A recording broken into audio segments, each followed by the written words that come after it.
Zaburi 51 mstari wake ni wa 5. Tutajifundisha kuhusu asili ya mwanadamu. Asili ya mwanadamu na chanzo cha dhambi. Zaburi 51 mstari wake ni wa 5, maandiko yanasema, hakika mimi nilizaliwa mwenye dhambi tangu nilipotungwa mimba kwa mama yangu. Hii ilikuwa ni zaburi ya Daudi ambayo ilikuwa ni ufunuo ambao aliupata baada ya kukemewa na nabii ambaye alitumwa na Mungu, nabii ambaye ni Nathan, baada ya Zaburi kuwa amezini na Bathsheba. Na Daudi, naamini kama sisi sote tungekuwa na moyo kama wa Daudi, huu ulimwengu ungekuwa mahali salama kabisa kwa wanadamu kuishi. Lakini moyo wa mwanadamu ni moyo ambao unachukia nuru ambayo ni Yesu Kristo. Moyo wa mwanadamu ni moyo ambao unapenda giza. Ni moyo ambao haupendi yaliyo mema, yaliyo ya Mungu. Moyo wa mwanadamu ni moyo ambao unapenda mambo ambayo ni ya ubatili, mambo ambayo hayampendezi Mungu. Lakini ukiangalia moyo wa Daudi na moyo wako na moyo wangu, utaona moyo wa Daudi ulikuwa moyo ambao ni moyo wa kushuka sana. Ni moyo ambao, yani Daudi alikuwa mtu ambaye aliuelewa moyo wa Mungu sawa sawa. Mungu alielewa kwamba Mungu ni Mungu mwenye haki. Daudi alielewa kwamba Mungu ni Mungu ambaye ni mwenye haki, Mungu ambaye anaadhibu kwa haki, Mungu ambaye hukumu zake hazipingiki, Mungu ambaye akiamua kuhukumu mwanadamu atamhukumu sawa sawa na matendo yake. Wakati Daudi anakemewa na nabii Nathan, Daudi hakumwambia unanihukumu kama venye wanadamu leo wanasema.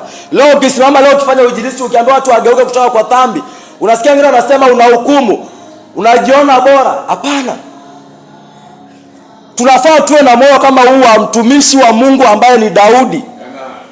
Tunafaa tuwe na moyo kama wa mtumishi wa Mungu ambaye ni Daudi. Na huu ndio moyo ambao ninaomba Mungu kila siku azidi kuponda moyo wangu, azidi kuweka kiburi chini, nifanane na Yesu Kristo, nifanane na manabii ambao aliwatumia, ambao walikuwa watiifu kwa neno lake. Tusio watu ambao tunachukia kweli na kupenda uovu. Hapana, haifai iwe hivyo. Maana Mungu hata akiumba mwanadamu hakumuumba katika hii hali. Mungu aliumba mwanadamu katika ukamilifu. Adamu aliumba katika hali ya ukamilifu.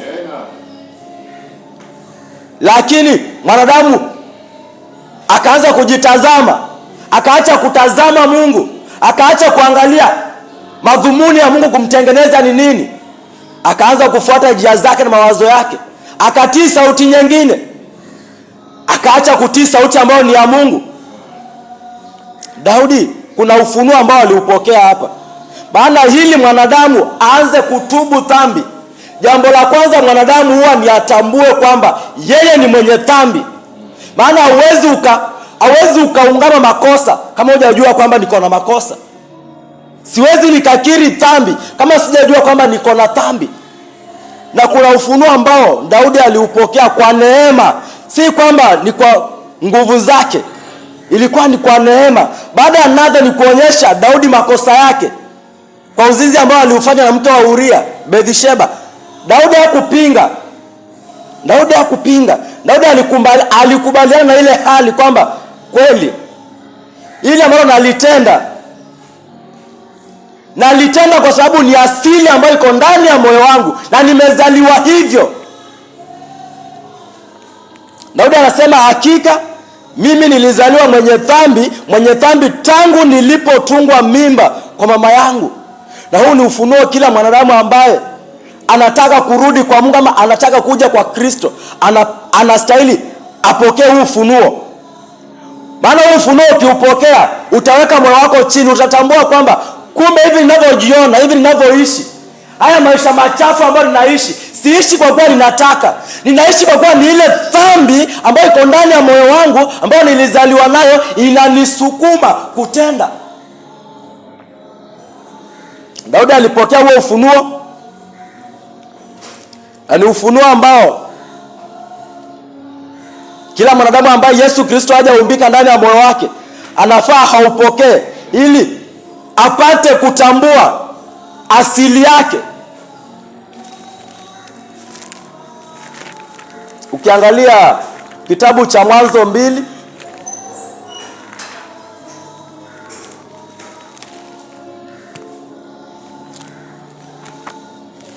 kitabu cha Mwanzo 2 tutaangalia ule mstari wa 6, mstari wa 16. Tunaona kuna amri ambayo Mungu alimpa Adamu. Baada ya kuumba Adamu, Mungu alimpa amri. Na kama tunavyojua kwamba dhambi ni uasi. Dhambi ni uasi dhidi ya neno la Mungu. Mungu alimpa Adamu amri, lakini Adamu akachagua kwenda kinyume na ile amri, na akawa mkosaji, akawa muasi, akawa ameasi neno la Mungu.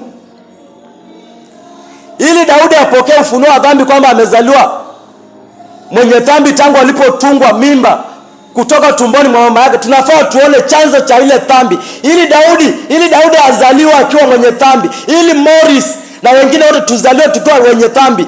Chanzo na kiini cha hiyo dhambi ni nini, na dhambi ilianzia wapi?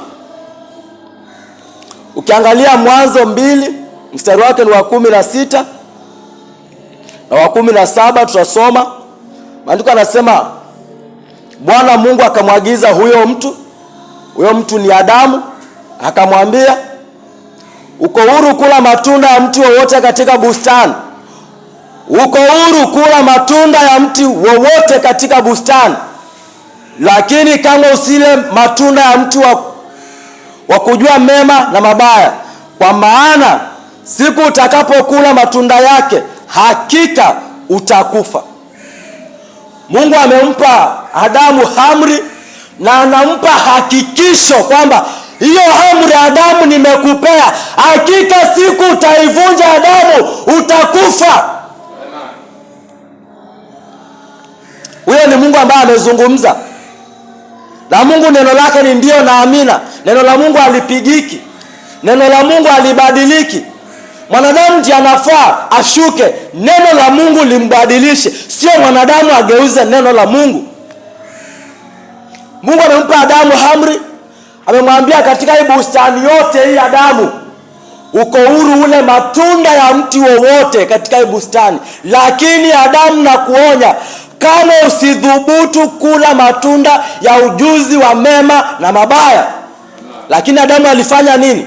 Adamu aliasi neno la Mungu. Adamu alienda kinyume na kila ambacho Mungu mtakatifu, Mungu wa kabila la Israeli alimwambia.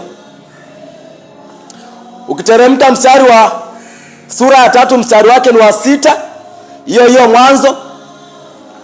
Mwanzo 3, tunaona kutokutii ambako kulimpoza Adamu na mkewe Hawa, wakaanguka katika uasi, wakapoteza ule utukufu ambao Mungu pamoja na Kristo walikuwa wamewaumba wakiwa nao. Inasomeka namna hii. Tutaangalia mstari wa 6, ni hiyo Mwanzo 3 mstari wa 6, tutaenda hadi mstari wa 7. Maandiko anasema, mwanamke alipoona ya kuwa tunda la mti huo lilikuwa zuri kwa chakula na la kupendeza macho, tena linatamanika kwa kujipatia hekima, basi akachuma katika matunda yake akala, pia akampa mumewe aliyekuwa pamoja naye akala. Hao watu wamevunja amri ya Mungu ama hawajavunja? Hao watu wamevunja amri ya Mungu, wameenda kinyume na kile ambacho Mungu alikuwa amewaambia. Na dhambi ni kwenda kinyume na neno la Mungu. Dhambi ni uasi, wameasi dhidi ya amri ambayo Mungu alikuwa amewapea.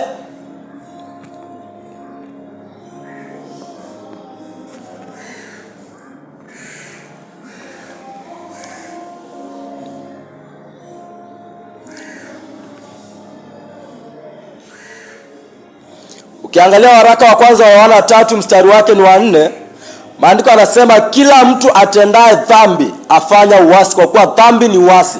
Kwa hivyo Adamu alifanya dhambi, alienda kinyume na kile ambacho Mungu alikuwa amemwambia. Mungu alimwambia Adamu, kula miti yote, lakini usile tunda la mti wa ujuzi wa mema na mabaya. Lakini Adamu akaenda kinyume na ile amri ya Mungu. Kwa hivyo Adamu akawa mkosaji, na kutoka pale ulimwengu wote ukatumbukia katika dhambi.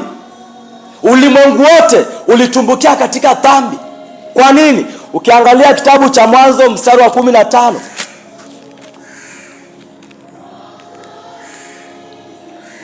Kitabu cha Mwanzo 15 mstari wake ni wa 4. Mwanzo 15 mstari wake ni wa 4, maandiko yanasema, ndipo neno la Bwana lilipomjia, mtu huyu atakuwa mrithi wako, mbali mwana atakayetoka katika viuno vyako mwenyewe ndiye atakayekuwa mrithi wako. Adamu ni baba yetu sisi wote, uwe Muislamu, uwe Mchina, uwe unaabudu nini, Adamu ndiye baba wa kizazi chote. Na wakati Adamu aliasi neno la Mungu, wakati Adamu alifanya uasi, akaenda kinyume na neno la Mungu, sisi sote tulikuwa katika viuno vya Adamu, maana watoto hutoka viunoni mwa mwanaume. Sisi sote tulikuwa katika viuno vya Adamu. Kwa hivyo tukiwa katika viuno vya Adamu, tulifanyika wenye dhambi, na huo ndio ufunuo ambao Daudi aliupokea katika Zaburi 51 mstari wa 5. Na huo ndio ufunuo ambao mwenye dhambi yote ambaye anataka kuja kwa Kristo anastahili aupokee ili aanze kutubu. Maana pasipo kupokea huo ufunuo, pasipo kutambua kwamba mimi ni mwenye dhambi toka tumboni, kando na haya maovu ambayo ninayafanya, kando na uzinzi, uasherati, ulevi, wivu, hasira, kando na haya nimezaliwa nikiwa na mbegu ya dhambi ndani yangu. Nafaa nijue hivyo. Agri, unafaa ujue hivyo. Kila mmoja anafaa ajue hilo. Tunazaliwa tukiwa na moyo muovu, moyo ambao ni mchafu. Kwa nini? Hautafundisha mtoto kukasirika, lakini ukipewa huyu peremende na ukose kupea huyu, utaona huyu anakasirika. Mbona huyu mtoto anakasirika? Ni kwa sababu mbegu ya dhambi himo ndani yake kutoka bustani la Edeni, kutoka na baba yetu ambaye ni Adamu. Ukiangalia mstari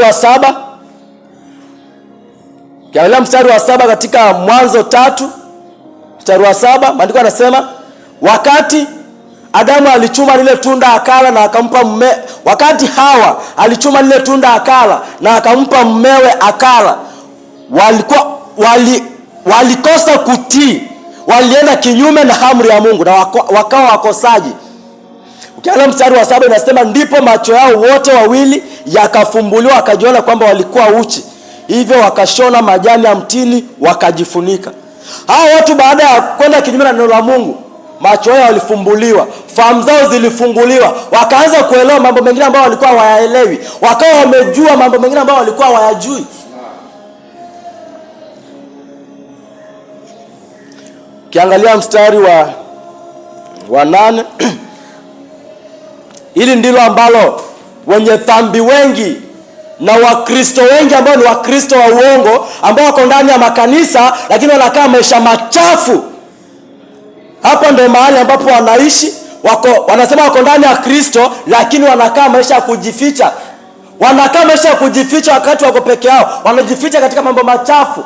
Lakini tukikutana katika ushirika, wanainua mikono mbele za Mungu na kusema Yesu ni Bwana. Mungu anataka tupate toba kutoka kwenye uchafu kama ule, kutoka kwenye unafiki kama ule. Mstari wa 8 katika Zaburi, katika Mwanzo 3 mstari wake ni wa 8, maandiko yanasema, ndipo yule mwanamume na mkewe waliposikia sauti ya Bwana Mungu alipokuwa akitembea bustanini jioni, wakajificha kutoka mbele za Bwana Mungu katika miti ya bustani. Ndipo yule mwanaume na mkewe waliposikia sauti ya Bwana Mungu alipokuwa akitembea bustanini jioni, wakajificha kutoka mbele za Bwana Mungu katika miti ya bustani. Hivi ndio watu wengi wanafanya. Umetambua makosa yako, umetambua dhambi zako, na badala huje mbele za Mungu ukitambua wewe ni mwenye dhambi ambao unahitaji rehema kutoka kwa Mungu, unaanza kujificha. Umetambua kwamba nimekuwa mwenye dhambi kweli, nimekuwa nakaa maisha ambayo hayapendezi Mungu, na badala uje katika nuru unajificha katika giza. Mungu hataki tuwe hivyo. Mungu hataki uwe kama Adamu na Hawa.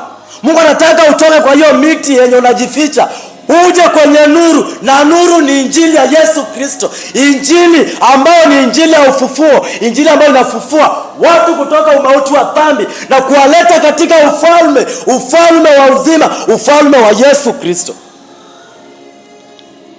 Maana mtu kama baada ya Daudi kuonyeshwa makosa yake na nabii Nathan, Daudi kama angeanza kuambia Nathan, unaniekelea, hapana, unaniekelea Nathan, sikufanya hivyo, ilikuwa ni mara moja tu, Daudi angeendelea kukaa katika dhambi zake na angekufa katika dhambi zake. Lakini Mungu hataki iwe hivyo. Mungu hataki iwe hivyo kwangu na kwako, hapana. Hapana, Mungu hataki iwe hivyo. Angalia kitabu cha Ezekiel. Angalia kitabu cha Ezekieli 18. Mungu hataki mtu yeyote afe akiwa mwenye dhambi, hapana. Mapenzi ya Mungu ni mwanadamu atubu dhambi, ageuka kutoka kwa dhambi, aweke imani kwa Yesu Kristo, kwa kazi iliyokamilika Kalvari msalabani, na akae maisha ya utakaso, utakatifu wa nafsi, roho na mwili, arithi makao matakatifu. Hayo ndio mapenzi ya Mungu. Ezekieli 18 mstari wa 32, maandiko yanasema, kwa maana sifurahii kifo cha mtu awaye yote afaye katika uovu, asema Bwana Mwenyezi, tubuni basi mkaishi. Hivyo ndio Mungu anatuambia. Hivyo ndio Mungu ananiambia na nakuambia mpendwa.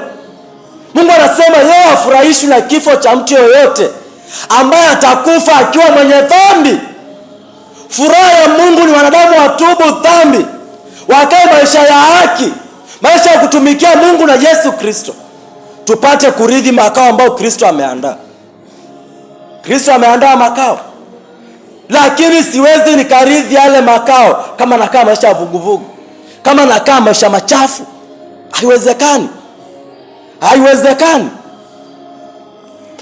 Kupitia huyu mtu mmoja ambaye ni Adamu mpendwa, sisi sote tulifanyika wenye dhambi, maana tulikuwa ndani ya Adamu.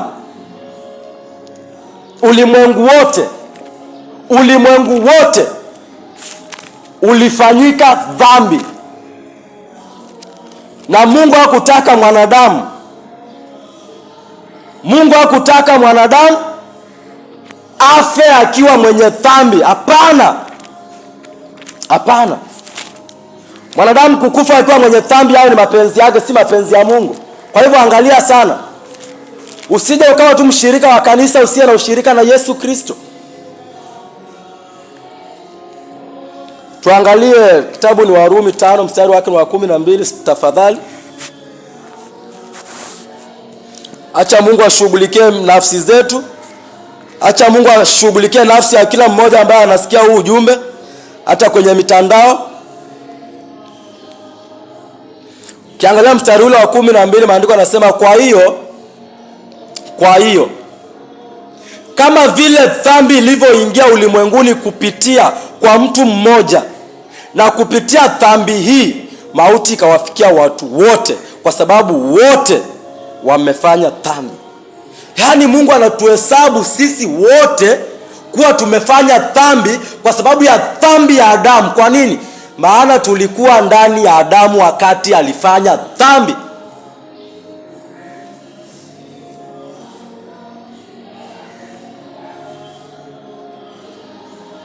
Dhambi iliingia ulimwenguni.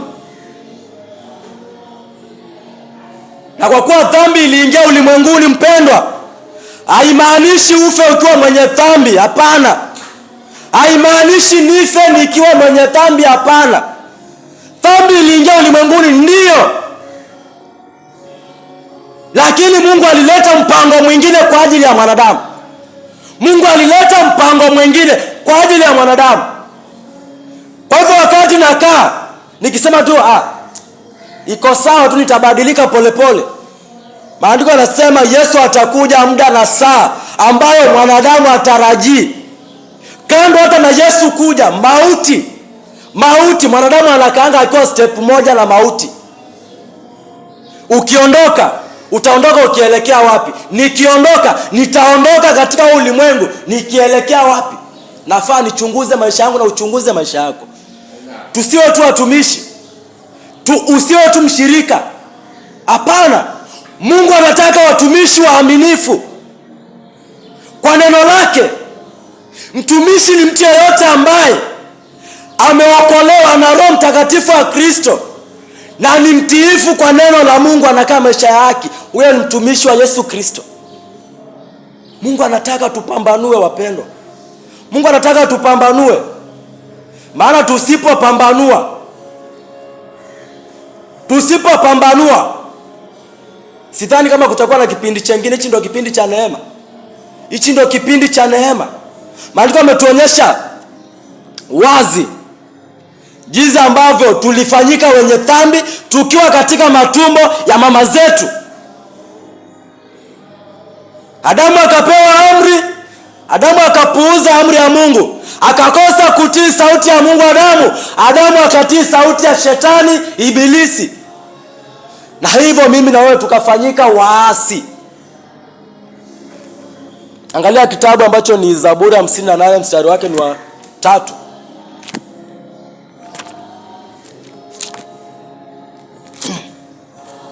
Zaburi 58 mstari wake ni wa 3.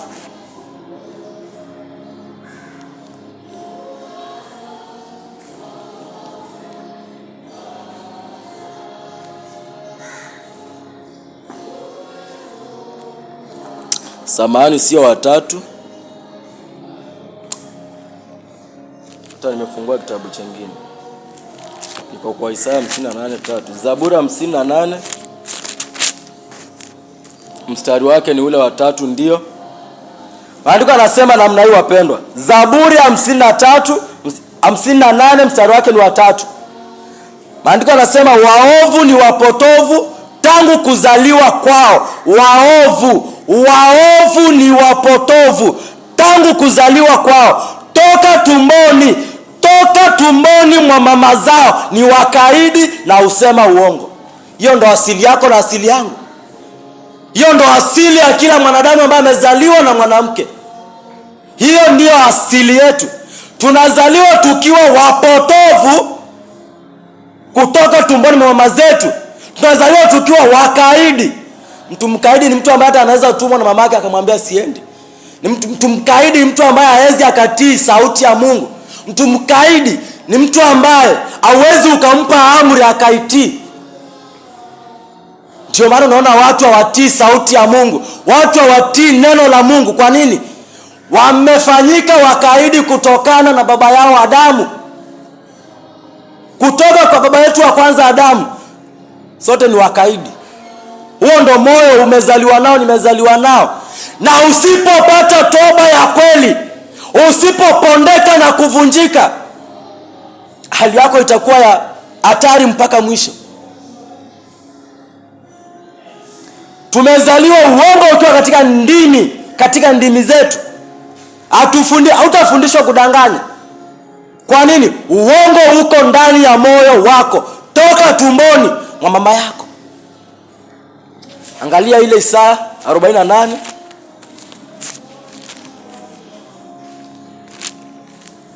Isaya 48 mstari ule wa 8. Andiko anasema hujayasikia wala kuyaelewa, tangu zamani sikio lako likufunguka. Ninafahamu vyema jinsi ulivyo mdanganyifu, uliitwa mwasi tangu kuzaliwa kwako.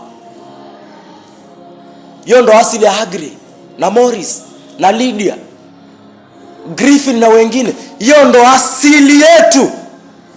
Hiyo ndo asili yangu na wewe mpendwa. Usishangae kwa nini uongo uko ndani ya midomo yako. Uliumbwa hivyo katika tumbo la mama yako. Ulitengenezwa hivyo.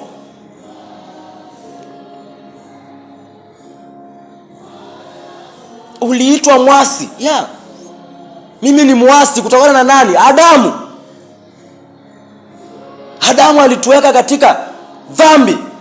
Lakini kwa sababu ya Adamu kutuweka katika dhambi, haimaanishi nife nikiwa mwenye dhambi.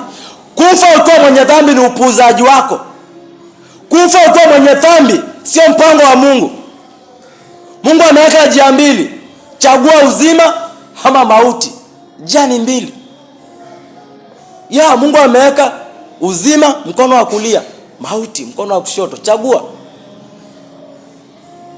Uchague mbinguni, uchague jehanamu, mapenzi yako.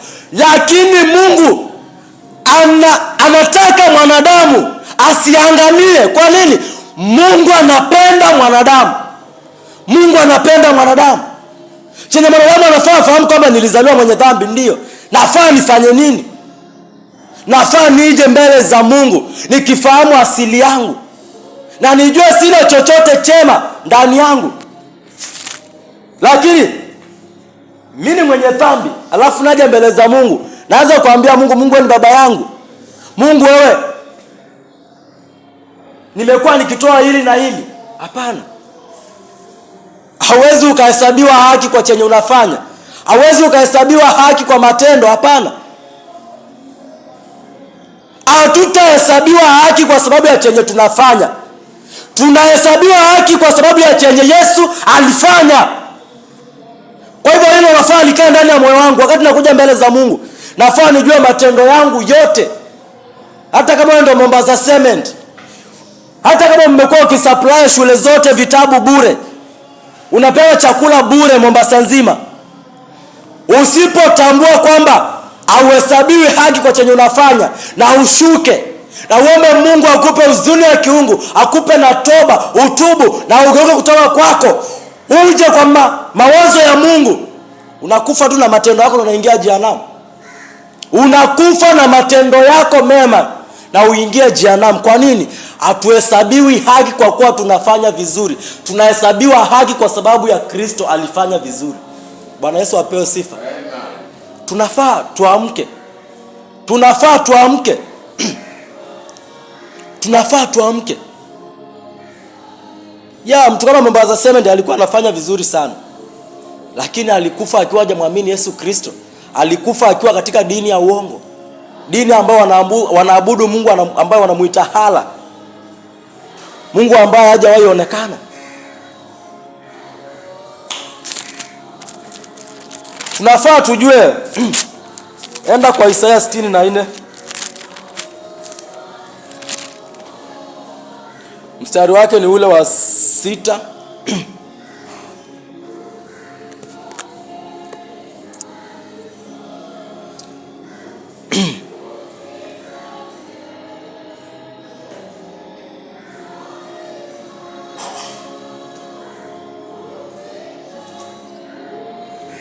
Kitabu ni Isaya 64 mstari wake ni wa 6. Maandiko yanasema sisi sote tumekuwa kama mtu aliye najisi. Sisi sote tumekuwa kama mtu aliye najisi, nayo matendo yetu yote ya uadilifu ni kama matambaa machafu. Sisi sote tunasinyaa kama jani, na kama upepo maovu yetu utupeperusha. Maandiko yanasema namna gani? Nayo matendo yetu yote ya uadilifu ni kama matambara machafu. Hivyo ndio mtu ambaye anakuja mbele za Mungu akitaka rehema, anafaa aje na moyo huo. Huo ndio moyo anafaa nije nao mbele za Mungu, nikitambua Mungu, mimi ni mkosaji, mimi ni mwenye dhambi. Nimefanyika mwenye dhambi toka tumboni. Nimekaa katika maovu, maisha machafu. Sina lolote jema ndani yangu Mungu. Ninakuja mbele za Mungu nikiomba Mungu rehema. Anihurumie. Anihurumie. Wokovu ni zawadi wapendwa. Wokovu ni zawadi. Tunaokolewa kwa neema kwa njia ya imani. Hatuokolewi kwa kuwa tunastahili. Hapana. Tunaokolewa kwa kuwa Kristo alitukufia. Kristo alitukufia msalabani. Ndio maana tunakuja mbele za Mungu tukiomba rehema. Tukombolewe tu kwa rehema. Si kwa sababu kuna chochote chema kiko ndani yangu ama ndani yako, hapana. Ukiangalia kitabu cha Warumi 7 mstari wa 18, Maandiko yanasema kwa maana ninafahamu kwamba hakuna jema lolote likalo ndani yangu, yaani katika asili yangu ya dhambi. Halo. Kwa maana ninafahamu kwamba hakuna jema lolote likalo ndani yangu, yaani katika asili yangu ya dhambi. Huyo ni mtume Paulo. Anasema anafahamu ya kwamba hakuna jema lolote ambalo liko ndani yake katika asili yake ya kuzaliwa. Yaani mtoto kutoka tumboni mwa mama yake, hakuna lolote jema liko ndani yake. Yaani inamaanisha tunafuata tuzaliwe, tufe na tuingie jehanamu. Lakini Mungu ni wa rehema. Mungu ni wa rehema na neema. Anatuweka mpaka tunapata kupambanua, tunajua hofu na jema, na anatupa toba. Mungu ni wa rehema na upendo. Hataki mwanadamu aangamie na kuingia jehanamu. Ndio maana nasema kwamba mtu ambaye hajaokoka, hajaamini Yesu Kristo, huwa uko step moja na jehanamu. Ukiteleza tu unaingia jehanamu. Kwa nini? Mwenye anaweza fanya uepuke jehanamu ni Yesu Kristo. Na kama hajafanyika imani ndani ya moyo wako, wewe ni mali ya jehanamu. Kwa hivyo nafaa niwe mtu ambaye napambanua ni kipi Mungu anahitaji kutoka kwangu. Ni kitu gani ambacho Mungu anahitaji kutoka kwa mwanadamu. Mungu hataki tu sadaka ya mwanadamu. Mungu anataka mwanadamu apambanue, ajue asili yake. Na akijua asili yake, aje mbele za Mungu, aombe Mungu ampe huzuni ya kiungu, ampe na toba, apate kutubu na kugeuka, na aweke imani kwa kazi ya Kalvari, kazi ambayo ilikamilika.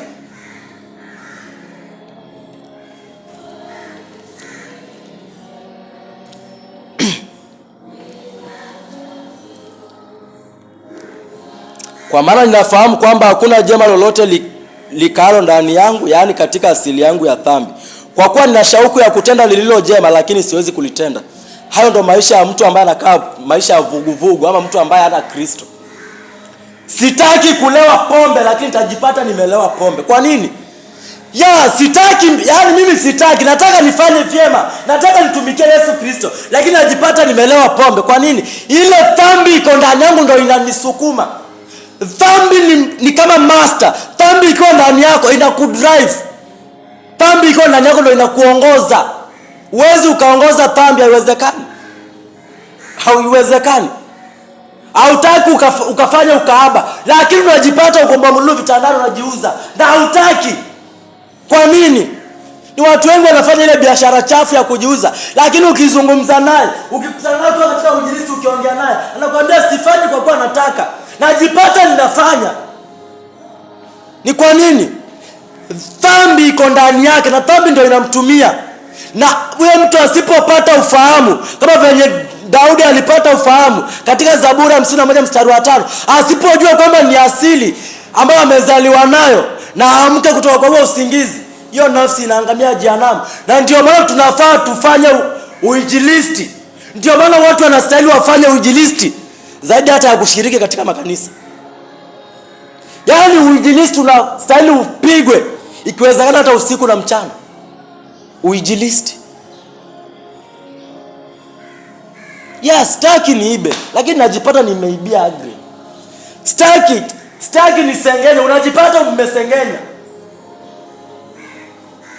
Ndio maana Biblia inatuambia kuna ushirika mwingine wakati mwingine unafaa uepukane nao. Paulo anasema kwa roho wa Kristo kwamba ushirika na watu ambao uharibu tabia njema.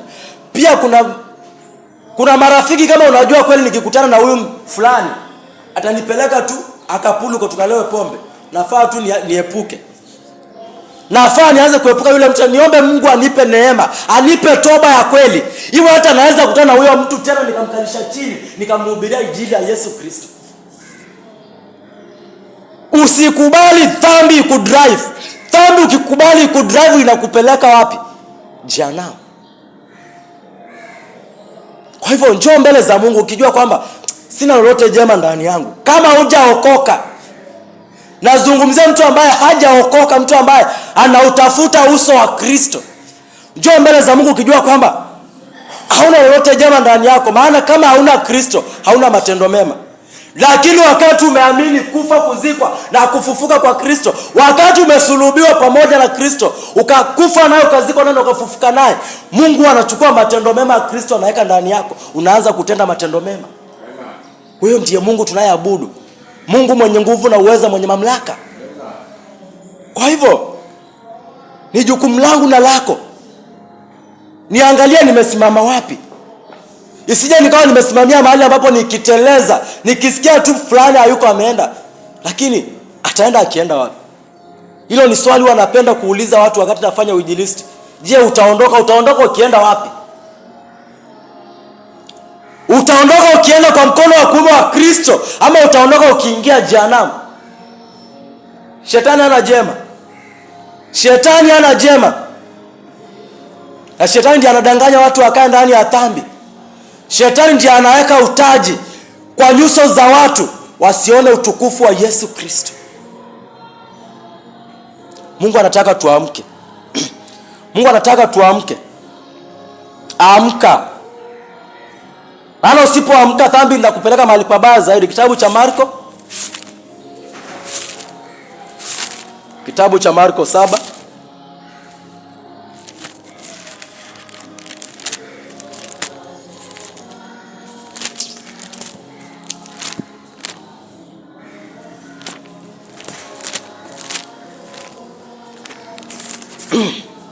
Tutaanza ule mstari wa 20. Tuone Yesu venye anasema. Haya ni maneno ya Kristo mwenyewe. Tutaanza 20 tukiteremka. Kitabu ni Marko mstari ule wa 20, tutaenda mpaka 23. Akaendelea akasema, huyu ni Yesu Kristo, kile kimtokacho mtu ndicho kimtiacho unajisi. Kile kimtokacho mtu ndicho kimtiacho mtu unajisi. Kila ambacho ninatamka, kila ambacho kinatoka ndani ya moyo wangu, hicho ndio huwa kinanitia unajisi. Maana wakati napanga kwenda kulala na mke wa jirani yangu, huwa mipango yote inaanzia kwa moyo. Ndio maana Mungu anasema moyo ni muovu kupita kitu chochote, hakuna mtu awezaye kuujua. Mungu anatuambia hata mioyo yetu hatuwezi tukaijua inavyostahili. Mioyo yetu, moyo wako kabisa.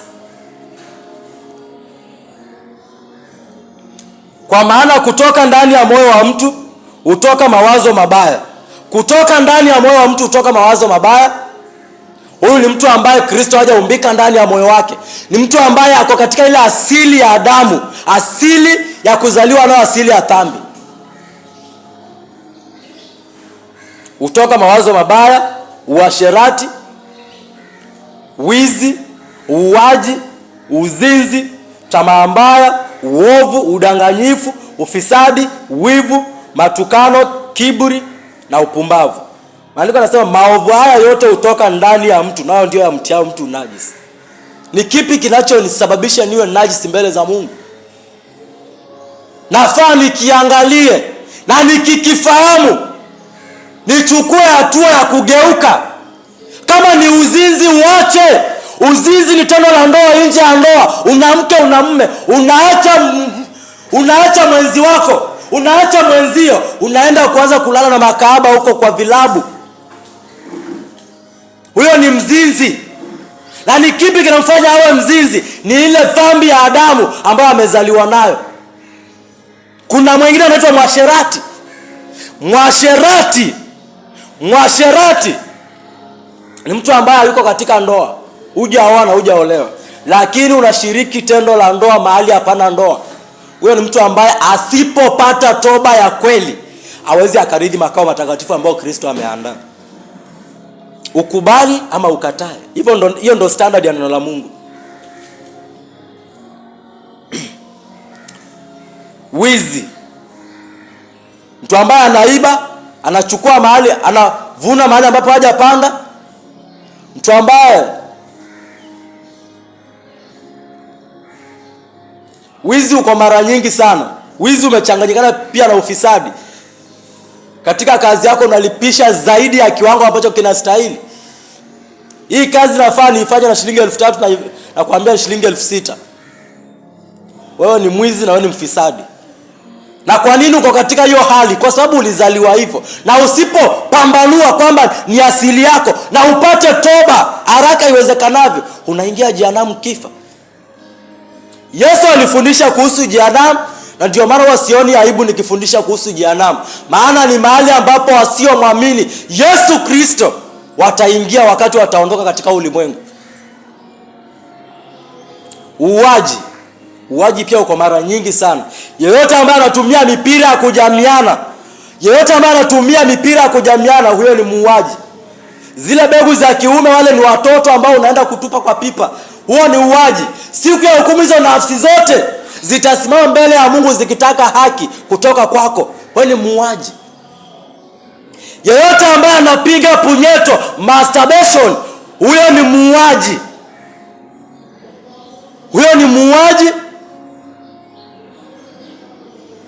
Punyeto ni tendo ambalo ni chafu sana. Wanaume na wanawake wanalifanya. Kuna watu wanasema mimi naogopa ukimwi, sitaki wanawake, anajifungia kwa chumba peke yake. Hilo ni tendo ambalo ni chukizo mbele za Mungu. Ni uwaji. Kuna uwaji wa kushika uue physically. Kuna uwaji mwingine pia. Ukiangalia waraka wa kwanza wa Yohana, twende pale mstari wa 3:15. Uwaji uko mara nyingi sana. Yeyote ambaye anamchukia ndugu yake, kama unachuki na mtu yeyote mahali hapa, unafaa ujue wewe ni muuaji. Umekwisha kumuua yule mtu. Yule mpendo umekwisha kumuua. Yesu anatufundisha tuwe na moyo wa kusamehe. Hatufundishi tuwe na moyo wa kuweka chuki. Unaweza samehe mtu hata kama hutaki muendelee kushikana, lakini hakikisha hauna chuki naye ndani ya moyo wako. Hakikisha hauna chuki naye ndani ya moyo wako. Kwa nini? Iko wazi katika maandiko mstari wa 15. Waraka wa kwanza wa Yohana 3:15. Yeyote amchukiaye ndugu yake ni muuaji. Nanyi mwajua ya kwamba muuaji hana uzima wa milele ndani yake. Huyo ni Yohana. Yohana ambaye alikula na Yesu Kristo. Akatembea pamoja na Yesu Kristo, akaona Kristo akisulubiwa. Ndiye anatuandikia haya. Kwa Roho wa Kristo. Roho Mtakatifu ni Roho wa Kristo.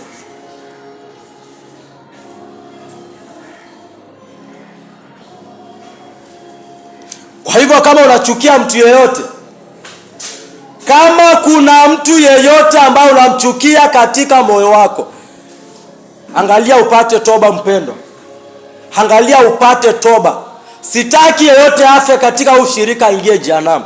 Sitaki yeyote afe aingie mahali pa mateso kwa sababu ya chuki. Leo chuki imekuwa jambo la kawaida. Tafadhali chunguza njia zako. Kuna mahali ilifika, ukiangalia waraka, nadhani waraka wa pili wa Paulo wa kanisa la Korintho, sura nadhani ni kama ile ya 13 mstari wake ni wa 5. Ilifika mahali mtume Paulo akaambia kanisa la Galatia, jichunguzeni muone kwamba mko katika imani ama mlikwisha kuanguka. Kwa nini? Paulo akiangalia anaona mwili mwingi sana. Anawaambia jichunguzeni wapendwa. Jichunguzeni, na mimi nawaambia chunguza moyo wako kama una chuki dhidi ya mtu yeyote. Hivyo ndio anasema maandiko mstari wa 5. 2 Corinthians 13:5. Jichunguzeni wenyewe muone kama mnaishi katika imani. Jipimeni wenyewe, jipime. Unajipima na nini? Unajipima na neno la Mungu. Usijipime atifanya Agri anaishi. Ujaribu kukaa kama Agri. Agri hakusulubiwa kwa ajili yako. Siku ya hukumu utatoa hesabu yako, na Agri kama mtumishi atatoa hesabu yake. Watu, kuna desturi ama ukasumba ambao uko katika makanisa. Unasikia mtu anasema bora pastor alisema iko sawa. Chunguza neno. Chunguza neno. Mungu atahukumu ulimwengu kwa standard ya neno lake, maandiko matakatifu. Hiyo ndio standard ambalo Mungu atahukumu ulimwengu nayo. Kazi ya mtumishi ni kuhubiri Injili. Kazi ya mtumishi ni kuhubiri Injili. Kwa hivyo Angalia, jipime na neno la Mungu, uone uko katika imani ama ndo hivyo. Maana yeyote ambaye Yesu Kristo alifanyika imani ndani ya moyo wake, hawezi akalewa pombe, hawezi akafanya uzinzi nje ya ndoa, hawezi akatumia mipira ya kujamiana. Kwa nini? Anajua hili ni chukizo mbele za Mungu. Mungu anasema anachukia mikono imwagayo damu isiyo na hatia. Nafaa nijue hivyo. Uwaji ni umwagaji wa damu.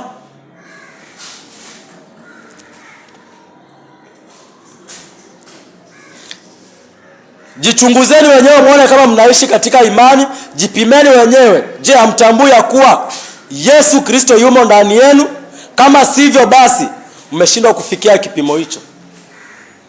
Yaani kama maisha yako ya kila siku ambayo unaishi inafika mahali unakuwa unahisi kwamba ni kama siko katika imani,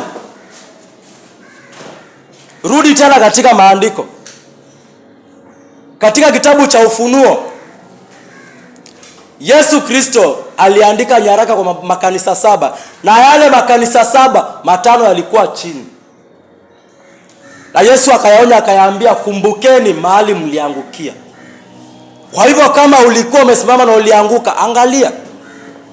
Maandiko yanasema mtu yote ambaye alikuwa ameoja nuru ya uzima, ama mtu yote ambaye alikuwa amekwisha kuingia katika wokovu, akiisha kuupoteza kwa sababu ya tamaa za ulimwengu, hali yake ya mwisho inakuwa mbaya kuliko ile ya kwanza. Kama ulikuwa unalala nje, siku moja utaanza kulala wiki nzima. Kwa nini? Unachezea damu ya Yesu Kristo, unaikanyagia chini. Na Mungu hawezi kubali dhiaka namna hiyo. Anasema anadhiaki wale wanaomdhiaki.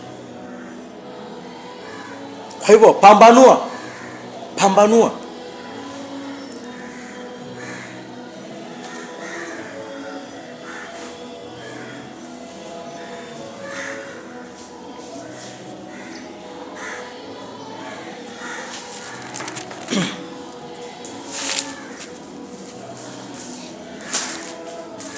Tuangalie kitabu ambacho Ezekieli 18. Jambo ambalo unafaa ufanye ukiisha kutambua kwamba umezaliwa ukiwa mwenye dhambi toka katika tumbo la mama yako. Wenye mmepata summon ikiwa katikati, tafadhali next time jaribuni mfika mapema. Maana haya sio mahubiri, haya ni mafundisho. Na ukipata mafundisho yakiwa katikati hayakusaidii, maana hutajua yalianzia wapi. Kwa hivyo itakuwa haikusaidii.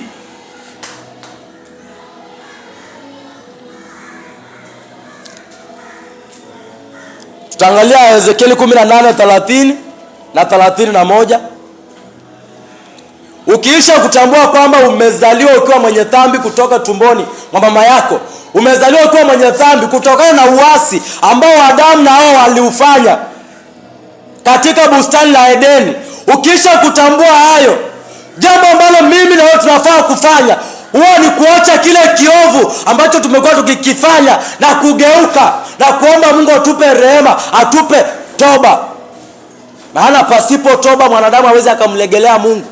Pasipo kutubu hakuna wokovu.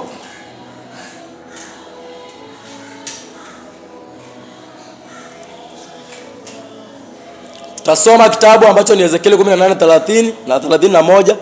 Kwa hiyo nyumba ya Israeli, nitawahukumu kila mmoja sawasawa na njia zake, asema Bwana Mwenyezi. Tubuni, geukeni kutoka makosa yenu yote, ndipo dhambi haitakuwa anguko lenu. Hivyo ndo maandiko yanatuambia. Tupilieni mbali makosa yenu yote mlioyatenda, nanyi mpate moyo mpya na roho mpya. Kwa nini mfe, nyumba ya Israeli? Huyu ni nabii wa Mungu, nabii Ezekieli anaambia watu wa Israeli, na yote ambaye anakiri dhambi, anatubu na kugeuka na kuweka imani kwa Yesu, anafanyika Mwisraeli wa kiroho. Sisi ndio Waisraeli wa leo. wale ambao Kristo ameumbika ndani ya mioyo yetu. Mungu anasema nitahukumu kila mmoja sawasawa na njia zake. Kwa hivyo angalia njia zako, angalia matendo yako. Ni kipi ambacho unafanya kila kunapoitwa leo? Unatembea katika mazingira ya aina gani? Wewe ni mtu ambaye unatembea katika mwili? Maana wale ambao wanatembea katika mwili hawezi wakampendeza Mungu. Hawezi ukapendeza Mungu na Yesu Kristo wakati unatembea katika mwili. Wakati unatawaliwa na mwili, wewe ni adui wa Mungu namba moja.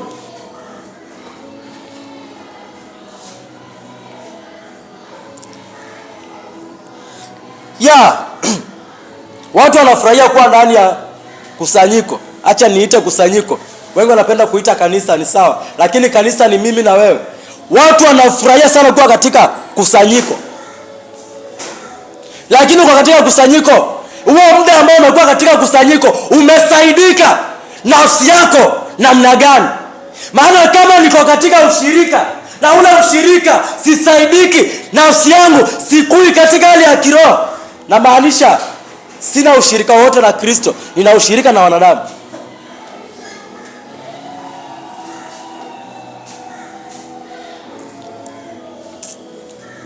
Mungu anasema atahukumu kila mmoja sawasawa na njia zake. Asema Bwana Mwenyezi, tubuni, geukeni. Kutubu ni nini? Hili neno toba ni neno ambalo linachukiwa na ulimwengu sana. Kuna makanisa ukiingia uhubiri toba, huwezi pata nafasi tena ya kwenda kushiriki neno pale. Na siongei kitu ambacho hakijafanyika. Imefanyika. Ukihubiri toba, watu wanahofia kwamba sadaka itapungua. Lakini mimi sina haja na sadaka, nina haja na nafsi za wanadamu wakombolewe. Tubuni, kutubu ni kugeuka. Kutubu ni kuachana na chochote ambacho ni dhambi, uovu, makosa, uasi. Vyote unaachana nazo. Hiyo ndio kutubu. Unageuka. Chochote ambacho sio cha haki nilichokuwa nikikifanya, nimekutana na neno limenionyesha kwamba uzinzi, uasherati, wivu, fitina, mafarakano ni dhambi, nafaa nigeuke kutoka kwa hayo yote. Hiyo ndio toba. Umetambua kwamba uheshimu wazazi. Kuna watoto ambao waheshimu wazazi, na Mungu anasema heshimu baba yako na mama yako, siku zako zipate kuongezeka. Kama umetambua uheshimu wazazi, unafaa uanze kutubu kwa kulia machozi.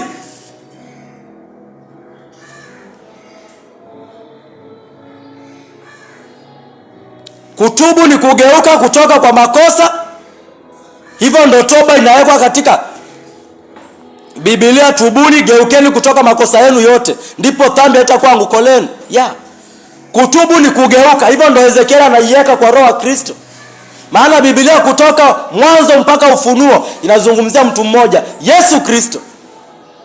Ndio maana alisema si kuja kufuta sheria na manabii, nilikuja kutimiza. Ina maana gani? Yote ambayo yalizungumzwa kuanzia mwanzo na Musa mpaka Yohana Ufunuo, Yesu Kristo.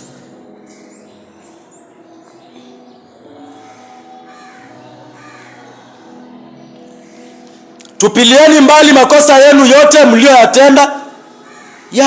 Ukiisha kutubu, yani maanisha ukiisha kugeuka kutoka kwa chochote kiovu ambacho umekuwa ukikifanya, Mungu sasa anakuambia katika Ezekieli 14:31 anakuambia sasa tupilia mbali hayo maovu na makosa yako yote ambayo umeyafanya. Yatupilie mbali. Tazama msalabani, mahali wokovu wako unatoka.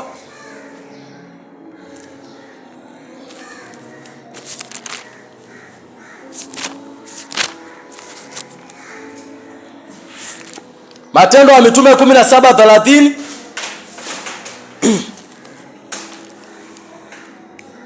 Zamani wakati wa ujinga Mungu alijifanya kama haoni, Lakini sasa nawaamuru watu wote kila mahali watubu. Watu wanaamuriwa watubu. Amri ni moja ambayo Yesu Kristo anampa mtume Paulo. Anamwambia namna gani? Zamani, wakati wa ujinga, wakati ulikuwa katika pombe, ulevi, wakati ulikuwa uheshimu wazazi, wakati ulikaa maisha machafu, Mungu anaziita nyakati za ujinga hizo. Anasema alijifanya kama haoni. Lakini leo hii amri anaitoa ni moja: watu wote kila mahali watubu dhambi. Huo ndio ujumbe ambao Yesu Kristo amekusudia upate kupita katika masikio yako na usikae katika fahamu zako. Unafaa ujengeke imani katika moyo wako.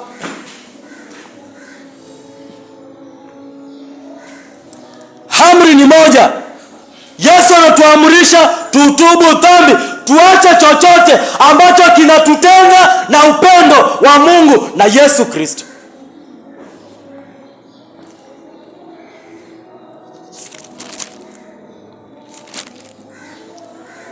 Baada ya kutubu dhambi, baada ya mwanadamu kutubu dhambi, hatuko mbali kumaliza. Baada ya mwanadamu kutubu dhambi, unafaa ujue ya kwamba kuna mwanaume ambaye aliinuliwa pale Kalvari. Mwanaume ambaye ni Yesu Kristo. Yesu alitolewa kama dhabihu ya upatanisho kwa ajili ya dhambi za ulimwengu wote. Yesu alitolewa kama dhabihu ya upatanisho. Angalia kitabu ambacho ni Warumi 5.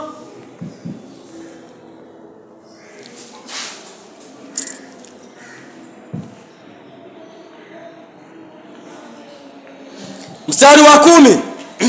Warumi 5 mstari ni wa 10.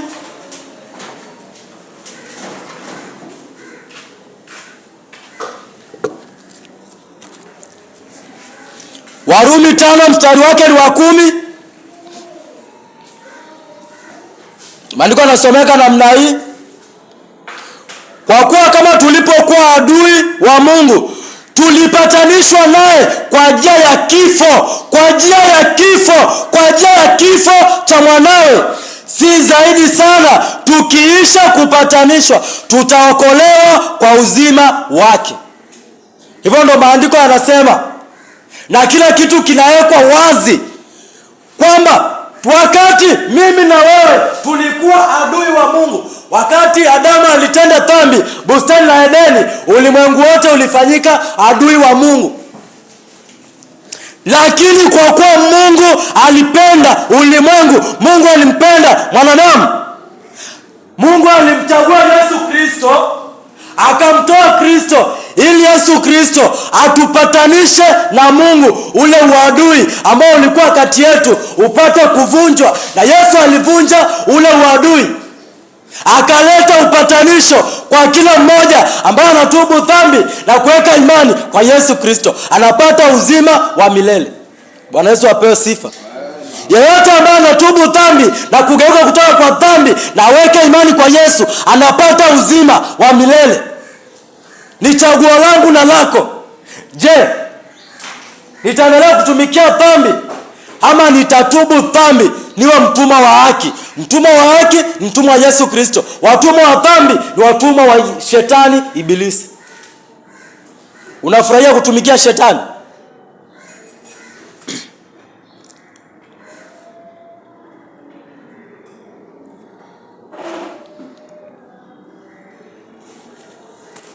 Angalia kitabu ambacho ni Yohana 3.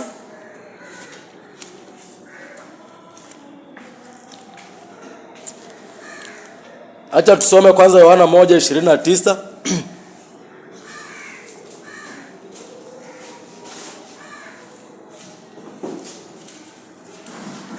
Siku iliyofuata Yohana alimwona Yesu akimjia, akasema, tazama mwana kondoo wa Mungu aichukuae dhambi ya ulimwengu. Huyu ni Yohana Yohana katika pilika zake na wanafunzi wake. Kama vile Kristo alikuwa na wanafunzi, Yohana alikuwa na wanafunzi pia. Lakini Yohana anawaambia wale wanafunzi wake baada ya Yohana kumuona Yesu.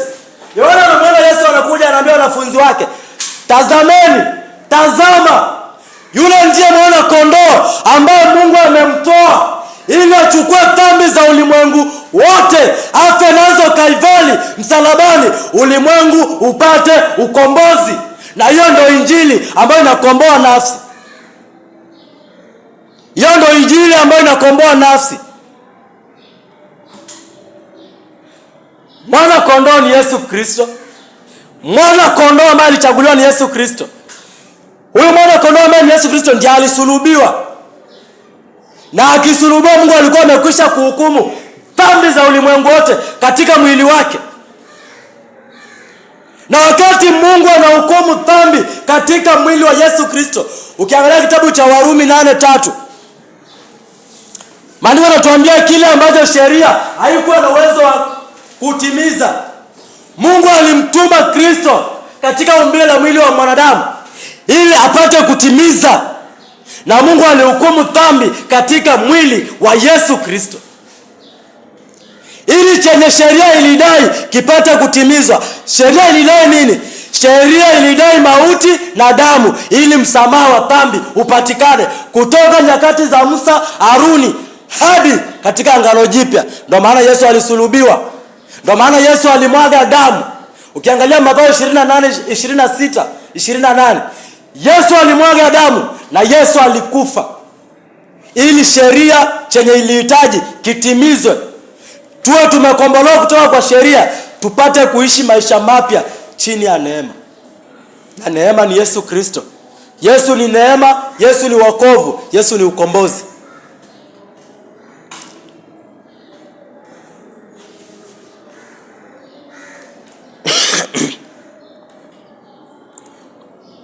Yohana 3:16.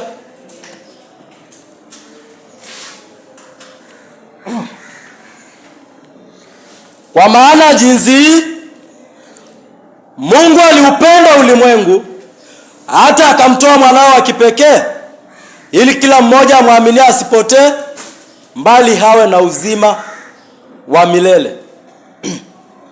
Ndio maana nilikuambia wakati Samuel ilikuwa wenye walikuwa. Wakati Samuel ilikuwa inaanza wenye walikuwa. Kuzaliwa katika dhambi haimaanishi nife katika dhambi. Kwa nini? Mungu alileta suluhisho. Suluhisho ya dhambi ni Yesu Kristo. Mungu anasema nilimpenda Agri, nilimpenda huyu mama, nilipenda watoto. Akamtoa Yesu Kristo, ili yeyote ambaye atatubu dhambi na ageuke kutoka kwa dhambi na aweke imani kwa Yesu apate uzima wa milele. Lakini unafaa ujue sharti, pasipo kutubu hawezi ukarudi kwa Mungu. Mwana mpotevu baada ya kudai urithi wake na babake akampa, alienda akatapanya pesa zake, mali yake akamaliza. Lakini baada ya kuona njaa sana na mateso,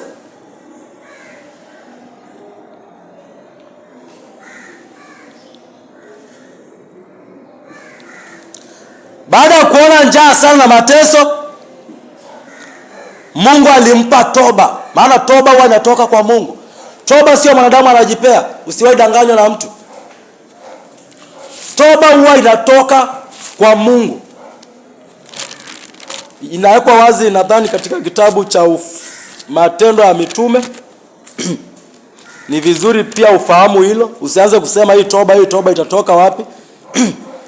Angalia Matendo ya Mitume 11 mstari wake ni wa 18.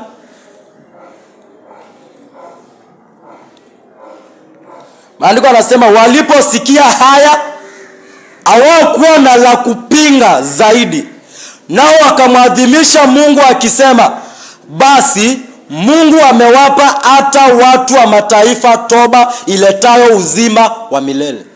Ndio maana nikikwambia hakuna wokovu pasipo kutubu, na maanisha chenye Kristo anafundisha katika neno lake. Mungu ndiye anapeana toba. Toba gani? Yenye inaleta uzima wa milele. Angalia pia waraka wa pili wa Korintho 7 mstari wa 10 tukimaliza.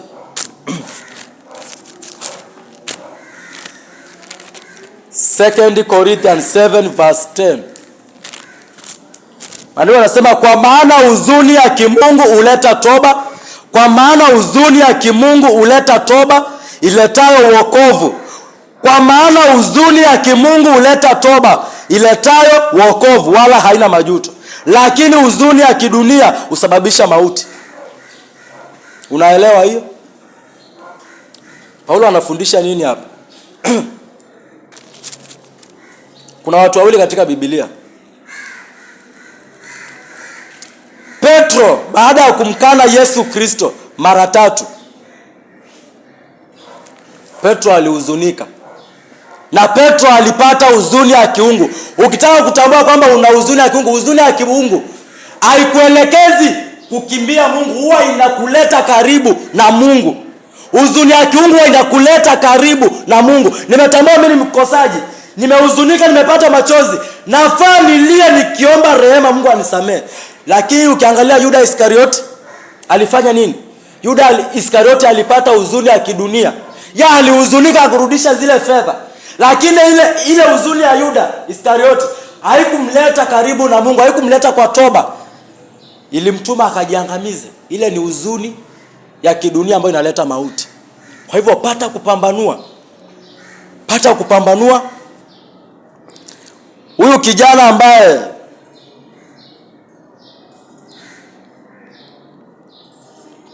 ambaye alipewa urithi wake, alienda akatapanya mahali yake. Baada ya kumaliza, Mungu alimpa toba, akasema nitarudi kwa baba yangu. Nimwambie namna gani? Nimekosa mbele za Mungu na mbele zako. Hivyo ndo toba inafaa itufanye. Toba inafaa iturudishe kwa Mungu, sio ituondoe. Inafaa inilete karibu na Mungu. Na pia huzuni ya kiungu ni hivyo. Inafaa inilete kwa Mungu. Kwa nini? Mungu ndo anatupa zile zote. Mungu ndo anatupa huzuni ya kiungu, anatupea na toba. Lakini Wakristo wale hawataki kuhuzunika. Mungu anataka uhuzunike kwa ajili ya maisha machafu ambao umeishi. Hivyo ndo maandiko yanatuambia. Hata ukiangalia kitabu cha Yakobo Yakobo 4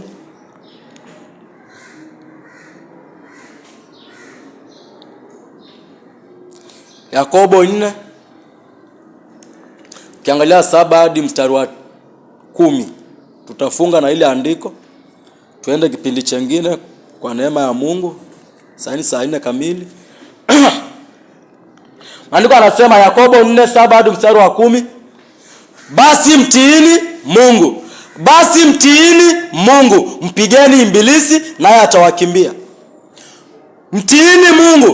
Kumtii Mungu ni kukaa katika standard ya neno lake na kuepuka chochote ambacho ni chukizo mbele za Mungu. Hiyo ndio njia ya kipekee ambayo unaweza kumtii Mungu na ukampinga ibilisi. Kupinga ibilisi ni kukataa njia zozote ambazo hazihusiani na Mungu. Chochote ambacho hakihusiani na Mungu jua kinatokana na yule mwovu. Mkaribieni Mungu naye atawakaribia ninyi. Itakaseni mikono yenu ninyi wenye dhambi na kuisafisha mioyo yenu ninyi wenye nia mbili. Mkaribieni Mungu naye atawakaribia ninyi. Wakati nimefahamishwa dhambi, badala nikimbie Mungu, nafaa nikaribie Mungu ili naye Mungu anikaribie. Mungu ananikaribia afanye nini? Anipe huzuni ya kiungu, anipe toba. Huzuni ya kiungu kazi yake huwa ni kufanya nini? Ni kukufanya uvunjike na upondeke moyo wako. Na uanze kutubu dhambi na kuzichukia. Ukitubu dhambi unaichukia, na unaambia Mungu hakika hii sitaki tena. Niondolee. Kazi ya Yesu ni kuondoa mizigo ambayo inalemea wanadamu. Itakaseni mikono yenu ninyi wenye dhambi na kuisafisha mioyo yenu ninyi wenye nia mbili. Huzunikeni Ombolezeni na kulia, kicheko chenu na kigeuzwe kuwa kuomboleza, na furaha yenu kuwa huzuni. Hivyo ndo Mungu anatuambia. Kama mimi ni mwenye dhambi ambaye Kristo hajaumbika ndani ya moyo wangu, ama nimekuwa nikidhani nimeokoka na kupitia neno la Mungu nimepata kutambua kwamba sienendi sawa neno la Mungu, Mungu ananiambia hichi ndo nafaa niwe ninafanya. Nafaa niwe nahuzunika, nafaa niwe naomboleza. Naomboleza kwa nini? Nimekuwa nikidhihaki damu ya Kristo iliyonikomboa Kalvari. Nafaa nihuzunike, niomboleze na kulia. Kile ambacho kilikuwa kama kicheko kwangu, yaani dhambi ambazo nilizipenda, nafaa nizichukie. Nafaa nizichukie kabisa. Ndio maana Paulo anasema yale mambo ambayo aliona ya maana anachukulia kama mavi, kama matambara tu. Kwa nini? Hana mpango wa kurudi Misri tena. Jinyenyekezeni mbele za Bwana naye atawainua. Yeyote ambaye anajiinua atashushwa, na yule ambaye anajishusha Mungu atamuinua. Mungu anataka watu ambao wanajishusha ili yeye mwenyewe awainue kwa wakati wake unaofaa. Tuamini, tuombe.